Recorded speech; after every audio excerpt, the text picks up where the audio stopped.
حضور فرماتے ہیں فرشتے کسی امر میں بحث کر رہے تھے تو اللہ تعالیٰ نے فرمایا کہ محبوب یہ فرشتے کس معاملے میں بحث کر رہے ہیں؟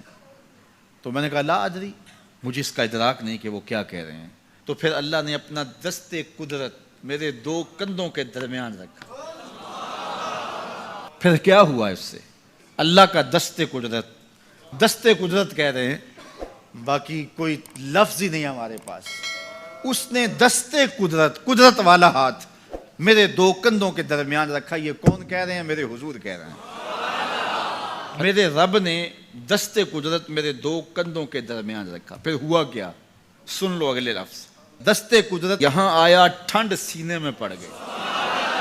فَعَلِمْتُ مَا فِي السَّمَاوَاتِ وَالْأَرْضِ، زمین اور آسمان میں جو کچھ تھا اللہ نے سب کا علم مجھے عطا کیا۔ سینے میں نور آ گیا، سینے میں علم آ گیا۔ کائنات کی کوئی شے ایسی نہیں ہے جو حضور علیہ الصلوۃ والسلام نہ جانتے ہو۔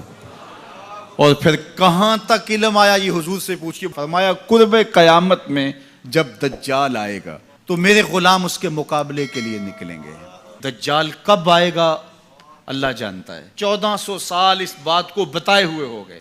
کہا قرب قیامت میں دجال آئے گا، میرے غلام اس کے مقابلے میں نکلیں گے۔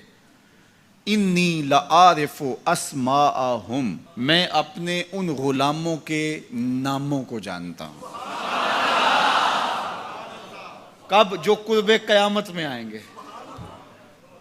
میں آپ کے ناموں کو نہیں جانتا۔ آپ 2 سال 4 سال 5 سال سے میرے پیچھے جمعۃ المبارک پڑھ رہے ہیں، شکلوں کو پہچانتا ہوں، ناموں کو نہیں جانتا۔ کئی لوگ بڑے شوق سے کہتے ہیں جناب وہ نذیر صاحب، ندیم صاحب، فلاں صاحب، وہ آپ کے، میں کہتا ہوں تصویر دکھاؤ گے تو میں پہچانوں گا۔ تو اتنے لوگوں کے نام میں یاد نہیں رکھتا۔ تو جب میں آپ کے نام نہیں جانتا جو ہر جمعۃ المبارک کو یہاں آتے ہیں، تو جہاں 2 مہینے کے بعد درس قرآن دینے جاتا ہوں تو وہاں کے لوگوں کے نام کیسے جانوں گا؟ اور پھر جو سوشل میڈیا پہ سنتے ہیں اور میں ان کو دیکھا بھی نہیں، ان کے نام کیسے جانوں گا؟ اور میرے حضور کیا کہہ رہے ہیں کہ قرب قیامت میں جو دجال آنے والا ہے اور میرے غلام جو اس کے مقابلے میں نکلیں گے، میں ان غلاموں کے ناموں کو جانتا ہوں۔ بات ختم یہاں نہیں ہوئی، یہاں ختم ہو جاتی پھر بھی کافی تھا، لیکن میرے حضور نے آگے بھی بات فرمائی۔ وَأَسْمَاءَ آبَائِهِمْ، ان کے باپوں کے ناموں کو بھی جانتا ہوں۔ ان کے باپوں کے ناموں کو بھی۔ کہانی ختم نہیں ہوئی، بات آگے فرمائی۔ وَأَلْوَانَ خُيُولِهِمْ، جن گھوڑوں پہ چڑھ کے جہاد کریں گے میں محمد ان گھوڑوں کے رنگوں کو بھی جانتا ہوں۔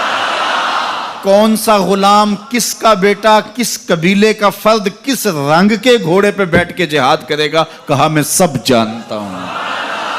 یہ کیوں جانتے ہیں؟ دست قدرت حضور کے کندھوں پہ آیا۔ وہ کہتا ہے الرحمن علم القرآن، یہ تلمیذ رحمان ہے، میں نے پڑھایا ہے۔ تو جب اس نے پڑھایا ہے تو پھر کوئی شے مخفی، محبوب سے کوئی شے پوشیدہ نہیں رکھی۔ اور اعلیٰ حضرت فرماتے ہیں کوئی نشانی باقی رہ گئی جب رخ سے نقاب بھی الٹ دیا، جب رب نے اپنا آپ بھی نہیں چھپایا تو پھر کوئی شے باقی پیچھے رہ گئی۔ لِنُرِيَهُ مِنْ آیَاتِنَا، اس نے اپنی قدرت کی نشانیاں دی۔